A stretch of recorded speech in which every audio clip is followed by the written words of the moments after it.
فرمایا وما ارسلناک الا رحمۃ للعالمین، ہم نے آپ کو نہیں بھیجا مگر العالمین کے لیے رحمت بنا کر۔ یارو یہ قرآن کا انداز بیان اس مقام پر وہی ہے جو کلمے کا ہے۔ حضور خواجہ غلام فرید رحمۃ اللہ علیہ کی دھرتی پہ رہنے والے وہ نفی اسبات کی ترکیب سے بے خبر اور بے نیاز تو نہیں ہو سکتے۔ یہ ان کا احسان ہے کہ انہوں نے اپنے اشعار کے ذریعے ہمارے ایمان کی حفاظت فرمائی۔ نفی اسبات، یہ کلمہ ہے نا، لا الہ، نفی ہے، انکار ہے، کوئی معبود ہے ہی نہیں الا اللہ، یہ اسبات ہے، یہ اقرار ہے اللہ کے سوا۔ پہلے نفی پھر اسبات، پہلے انکار پھر اقرار۔ یارو یہ کلمے کا انداز ہے۔ اور ایسا کیوں کیا؟ اگر صرف سیدھا سادہ ہمیں یہ کہہ دیا جاتا کہ جی اللہ ہمارا معبود ہے تو کیا یہ غلط تھا؟ غلط تو نہیں تھا۔ پھر یہ چکر دے کے اس طرح سے بات کیوں کی گئی؟ کوئی معبود ہے ہی نہیں اللہ کے سوا۔ یارو بات یہ ہے کہ اگر سیدھی سادی بات ہوتی ہے اللہ ہمارا معبود تو بے شک یہ غلط تو نہیں، لیکن کچھ لوگ چکر دینے کی اور چال چلنے کی کوشش کر سکتے تھے اور یہ لوگوں کو کہہ سکتے تھے جی ہم مانتے ہیں اللہ ہمارا معبود ہے، ہم نے کبھی بھی انکار نہیں کیا، ہم تو تسلیم کرتے ہیں اللہ ہمارا معبود ہے، اور بھی معبود ہیں، اللہ بھی ہے۔ لیکن کہا گیا لا الہ، کوئی معبود ہے ہی نہیں الا اللہ، اللہ کے سوا۔ اب اللہ کے سوا کسی کے معبود ہونے کا اقرار اگر کرو گے تو کلمے کا انکار ہوگا۔ اب یہی انداز اس آیت کے اندر ہے، وما ارسلناک، ہم نے آپ کو بھیجا ہی نہیں، الا رحمۃ للعالمین، مگر العالمین کے لیے رحمت بنا کر۔ تو پتہ چلا کہ ما سوى المذکور کی نفی ہوئی، اللہ آقا کریم رحمت کے سوا اور کچھ نہیں۔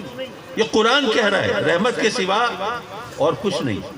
ایک صاحب نے بڑا سطحی سے اعتراض کیا، کہنے لگے آپ عجیب بات کرتے ہیں کہ قرآن کہہ رہا ہے رحمت کے سوا اور کچھ نہیں، وہ کسی کے باپ بھی ہیں، بیٹے بھی ہیں، پڑوسی بھی ہیں، ہمسائے بھی ہیں، استاد بھی ہیں، مربی بھی ہیں، معلم بھی ہیں، آپ کہتے ہیں رحمت کے سوا اور کچھ نہیں، یہ کیا بات بنی؟ میں نے کہا کہ ذرا تھوڑا سا وضاحت سمجھ لو نا بھائی۔ اللہ فرماتا ہے میرا محبوب بے شک کسی کا باپ بھی ہے، بیٹا بھی ہے، لیکن اگر وہ باپ ہے تب بھی رحمت ہے، بیٹا ہے تب بھی رحمت ہے۔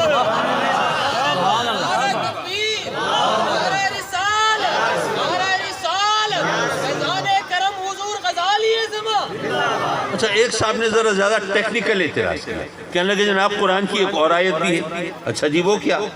وما محمد الا رسول، اللہ فرماتا ہے میرا محبوب کچھ نہیں سوائے رسول کے۔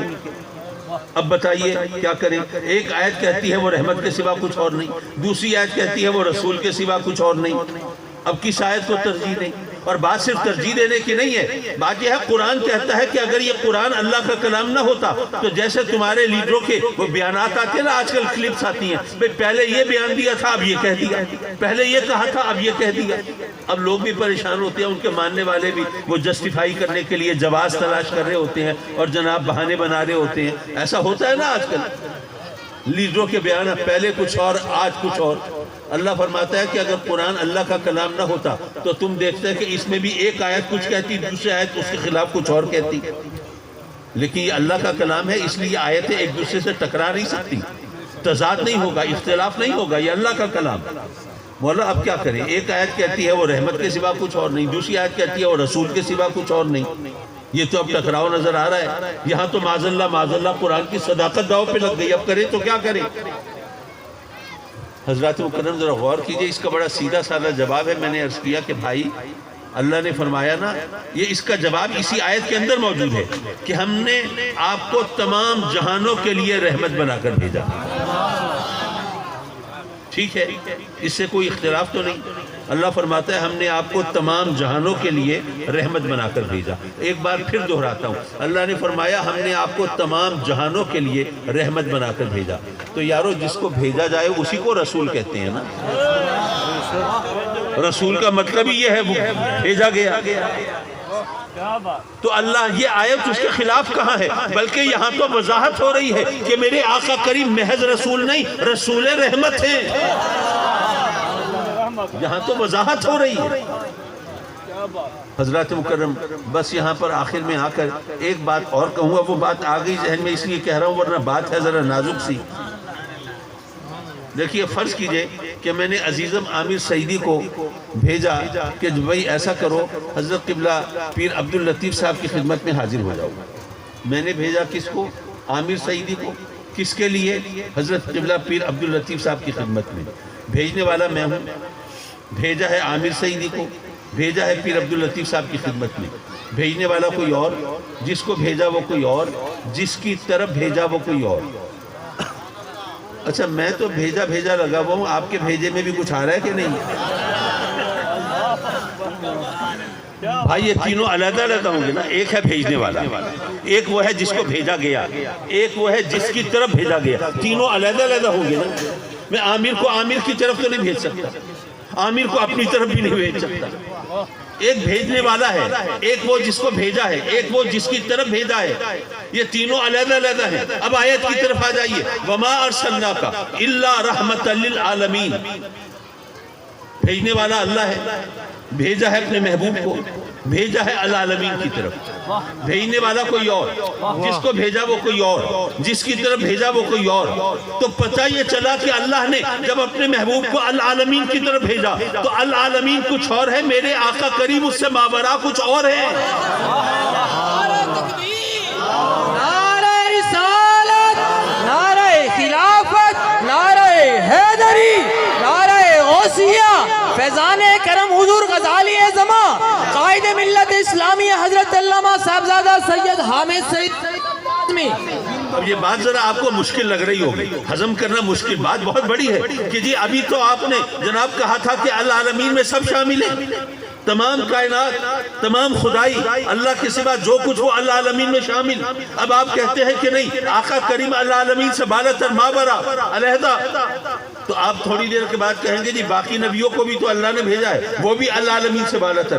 میں عرض کروں گا نہیں، باقی نبیوں کو اللہ نے العالمین کی طرف نہیں بھیجا، ان کی قوم کی طرف بھیجا، ان کے علاقے کے لوگوں کی طرف بھیجا. العالمین کی طرف صرف ہمارے نبی کو بھیجا ہے. لیکن بہرحال اگر یہ ماننا کہ آقا کریم تمام کائنات سے العالمین سے بالاتر ہے، ماورا ہے، علیحدہ کوئی ہستی ہے، یہ مشکل بات ہے، ذرا ہضم ہونا مشکل ہے. اس کے لیے کچھ اور دلیل چاہیے. بڑی آسان سی بات کر کے میں آپ سے اجازت چاہوں. دیکھیے تمام کائنات اللہ کی رحمت کی محتاج ہے کہ نہیں ہے؟ محتاج ہے، کوئی شک تو نہیں. ذرہ ذرہ، قطرہ قطرہ، پتا پتا، بوٹا بوٹا، زمین آسمان، چاند سورج، تمام اللہ کی رحمت کی محتاج ہے. اور میرے آقا کریم مجسم رحمت ہے. تمام کائنات اللہ کی رحمت کی محتاج، اور میرے آقا کریم کو اللہ نے مجسم رحمت بنا کر بھیجا ہے. اچھا مسلمان کہلانے والے کوئی لوگ کسی بھی نظریے کے حامل ہوں، کسی بھی مسلک کے پیروکار ہوں، کیا کسی نے آج تک آقا کریم کے مجسم رحمت ہونے سے انکار کیا ہے؟ ہر ایک مانتا ہے مجسم رحمت ہے. یارو اب ذرا سوچو، تمام کائنات میرے اللہ کی رحمت کی محتاج ہے اور آقا کریم اللہ کی مجسم رحمت ہے. تو اگر تم جو مجسم رحمت ہے اس کو محتاجوں کی صفوں میں کھڑا کر دو گے، محتاجوں میں شمار کرو گے، محتاجوں جیسا سمجھو گے، تو ذہن تو منتشر ہوگا، پھر اختلاف تو ہوگا، منازع بھی ہوں گے، مباہلے بھی ہوں گے، فتوے بھی ہوں گے. ارے ذہن میں کشمکش بھی ہوگی. کیوں نہیں سمجھتے جو مجسم رحمت ہے وہ کوئی اور ہے، جو محتاج ہے وہ کوئی اور ہے. یہ ایک نہیں ہو سکتے. حضرات مکرم آخر میں ایک نصیحت کر دوں. آج کل نصیحت کرنا بھی بڑا مشکل کام ہے. نصیحت کریں تو جواباً تقریر سننے کو ملتی ہے. یہ آپ کو بڑا شوق ہے نصیحت کرنے کا، حلال پہ گزارا کریں. حلال میں روٹی پوری نہیں ہوتی. یہ کپڑا لتا دوا دارو کہاں سے کریں؟ جی برائی چھوڑ دیں. چلے چھوڑ دی میں نے برائی، کیا دنیا سنور جائے گی؟ کیا برائی کا خاتمہ ہو جائے گا؟ کیا اچھائی کا بول بالا ہو جائے گا؟ ہر طرف بدکاری ہے، ہر طرف گناہ ہے، ہر طرف برائی ہے، ہر طرف خرابی ہے، ہر طرف بے حیائی ہے. آپ ہمارے پیچھے پڑے ہوئے برائی چھوڑ دو. ایسا ہی ہوتا ہے نا آج کل.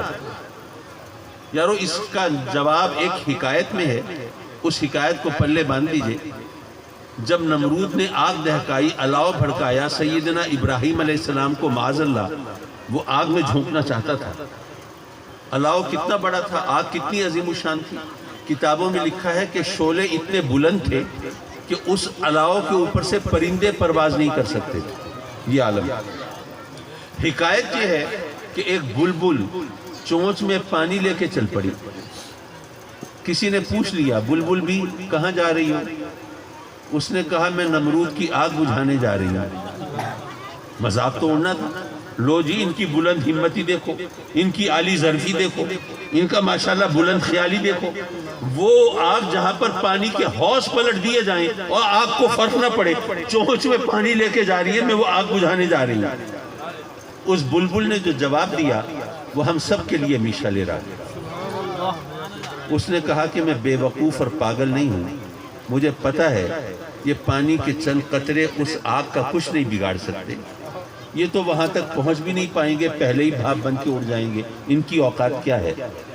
لیکن بات یہ ہے کہ بعد میں فہرست بنے گی وہ کون تھے جو آگ لگانے والے تھے اور وہ کون تھے جو آگ بجھانے والے تھے۔ تو یہ پانی کے چند قطرے آگ تو نہیں بجھا سکتے، لیکن مجھے اس فہرست میں جگہ تو دلا سکتے ہیں نا جو آگ بجھانے والوں کی ہے۔ یارو اگر ہم برائی چھوڑ دیں، ممکن ہے دنیا کو فرق نہ پڑے، ممکن ہے برائی اسی طرح پھیلی رہے، گناہ کا اسی طرح بول بالا رہے، ممکن ہے اچھائی کا پتہ نہ چلے۔ ویسے میرا ایمان ہے فرق پڑتا ہے، چراغ سے چراغ جلتے ہیں، لیکن چلو ایک لمحے کو مان لیا فرق نہیں پڑے گا، لیکن یارو فرق نہیں پڑے گا تو دنیا کو نہیں پڑے گا، ہمیں تو پڑے گا نا۔